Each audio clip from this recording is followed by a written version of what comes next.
নমস্কাৰ সকলোকে জ্ঞান একাডেমি চেনেলটোলৈ পুনৰবাৰ স্বাগতম কৰিছোঁ 3 মাৰ্চ তাৰিখে হয় আপোনালোকে ঠিকই শুনিছে বহুতে কৰি আছিল যে 3 মাৰ্চ তাৰিখে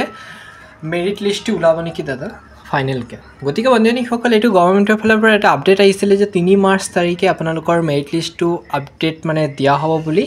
এলপিইউপি টিচাৰ ভেকেন্সিৰ ক্ষেত্ৰত আগৰ যোনটো লিষ্ট আছিল 2023 ত ওলাইছিল গম পাই চাগে আৰু হেটোৰ ফাইনেল ভেকেন্সি দিব গৈ আছে বন্ধুসকল আৰু এইটোৰ লগত আপোনালোকৰ আৰু এটা ভেকেন্সিৰ ৰিজাল্টটো দিয়া হ'ব এইটো আপোনালোকৰ এডিআৰই 2.0 গতিকে দুটাৰ ভেকেন্সিৰ এক লগত দিয়া হ'ব বন্ধুসকল বহুত এটা ভাল খবৰ বুলি শুনিছো বন্ধুসকল আৰু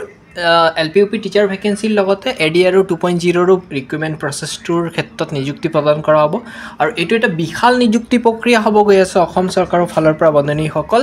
আৰু ইয়াৰ ক্ষেত্ৰত আমি গ্ৰুপৰ ফালৰ পৰা ধুনিয়াকৈ এটা আপডেট পাইছো এতিয়া স্যাৰ মেইন কথাটো হ'ল যে এতিয়া কাট অফ কোন ডিস্ট্ৰিক্টত কেনেকুৱা যাব আমি ভোটিং লিষ্টটো অলমোস্ট আপোনালোকক আমি চেনেলত দিয়া আছে হয়তো কিছুমান ডিস্ট্ৰিক্ট আপোনালোকে চাইছে এতিয়া আপোনাৰ সাক যদি আপুনি ধৰিলক জেনাৰেল ক্যান্ডিডেট হয় তেন্তে আপোনাৰ যদি 60 প্লাস আছে তেন্তে মানে কি হ'ব আপোনাৰ কিছুমান ডিস্ট্ৰিক্টৰ ক্ষেত্ৰত আপোনাৰ পাৰ্সেন্টেজটো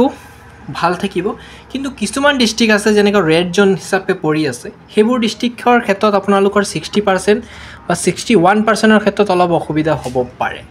জেনাৰেল ক্যান্ডিডেট ক্ষেত্ৰতহে কৈছো অবিচিৰ ক্ষেত্ৰত কোৱা নাই মই বন্ধুসকল যদি আপুনি মানে সেফ জোনত এপ্লাই কৰি ৰাখিছে তেন্তে আপোনাৰ প্ৰবলেম নাই কিন্তু যদি ৰেড জোনত যদি আপোনাৰ এপ্লাই আছে তেতিয়া প্ৰবলেম হ'ব পাৰে এতিয়া ৰেড জোন মানে কি ৰেড জোন হল আপোনাৰ এনেকুৱা ডিস্ট্ৰিক্ট যাত মানে ক্যান্ডিডেট লেভেলৰ বেছি আছে ম্যাক্সিমাম ক্যান্ডিডেটে আপোনাতকৈ বেছি পাৰ্সেন্টেজ থকা ক্যান্ডিডেটে এপ্লাই কৰি ৰাখিছে হেতু আপুনি ৰেড জোন হিচাপে ঘোষণা কৰিব পাৰে আৰু ইয়াৰ ক্ষেত্ৰত মই আপোনালোকৰ গ্ৰুপত ভোটিং লিষ্ট কৰিছিলো যদি চোৱা নাই আমাৰ ভিডিঅ চাব পাৰিব চেনেলত গৈ প্লাই আৰু ওবিচিৰ ক্ষেত্ৰত মই আনসেপ বুলি ভাবো ওবিচিৰ ক্ষেত্ৰত যদি আপুনি 58% বা 57 আছে তেতিয়া আপোনাৰ অনে কিছুমান ডিস্ট্ৰিক্টৰ ক্ষেত্ৰত এটা প্ৰবলেম ফেস কৰিবলগীয়া হ'ব পাৰে গ্ৰীন জোনত যদি আছে তেন্তে প্ৰবলেম নাই কিন্তু ৰেড জোন হিচাপে যদি এপ্লাই কৰি থৈ দিছে বনেনীসকল তেন্তে অসুবিধা হ'ব পাৰে কিছুমান লখিমপুৰ ডিস্ট্ৰিক্ট ধৰি লওক 57% আছে লখিমপুৰ ডিস্ট্ৰিক্ট এপ্লাই কৰিছে বা শোণিতপুৰ এপ্লাই কৰিছে সেই ক্ষেত্ৰত অলপ অসুবিধা হ'ব পাৰে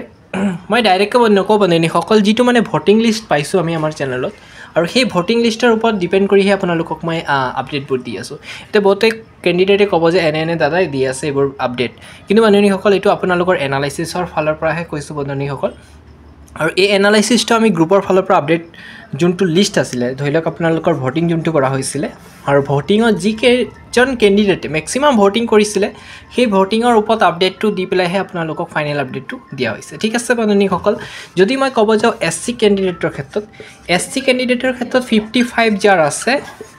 তেওঁলোকৰ অলপ অসুবিধা হ'ব পাৰে কিছুমান ডিস্ট্ৰিক্টৰ ক্ষেত্ৰত কিন্তু 55 তকৈ ওপৰত যদি 60 প্লাস আছে বা 63 65 68 এনেকুৱা থাকিলে কোনো প্ৰবলেম নাই বন্ধুসকল কিন্তু 55 থাকিলে অলপ অসুবিধা সন্মুখীন হ'ব লগা হ'ব পাৰে যদি এসটি হিলছৰ এৰিয়া হয়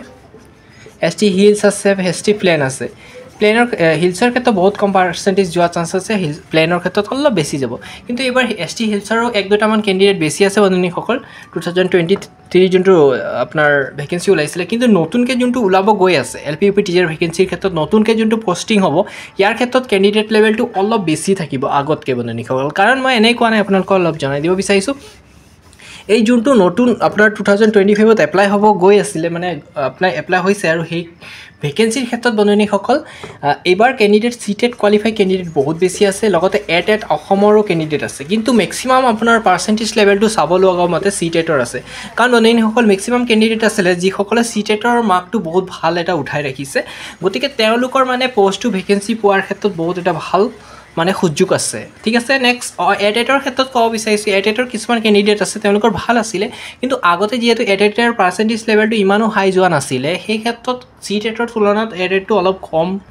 থাকে মানে পাৰ্সেন্টেজ লেভেলটো কিন্তু সিটেটৰ ক্যান্ডিডেটৰ লেভেলটো অলপ বেছি থাকে যাৰ ফলত এবাৰ মানে কি হ'ব সিটেটৰ ক্যান্ডিডেটৰ পোৱা চান্সেছটো বেছি থাকিব এটেটতকৈ এতিয়া কথাটো হ'ল যে সিটেটৰ ক্যান্ডিডেটেই অকল যে পাব এইটো নহয় বন্ধুসকল এটেটও পাব ইয়াৰ ক্ষেত্ৰত যদি সিটেটে অকল দিয়ে তেতিয়াতো এটা ডাঙৰ মানে এটা মতবাদ চলি পৰিব নহয় জানো এই কাৰণে এই অসম চৰকাৰৰ ফালৰ পৰা যোনটো আপডেট আহিছে 2025 ৰ যোনটো এলপিইউপি টিচাৰ ভেকেন্সিৰ ক্ষেত্ৰত ইয়াৰ ক্ষেত্ৰত এটে সিটেট যোনজনে সুযোগ পাব কিন্তু আপোনাৰ পাৰ্সেন্টেজৰ ওপৰত ডিপেন্ড কৰিহে দিয়া হ'ব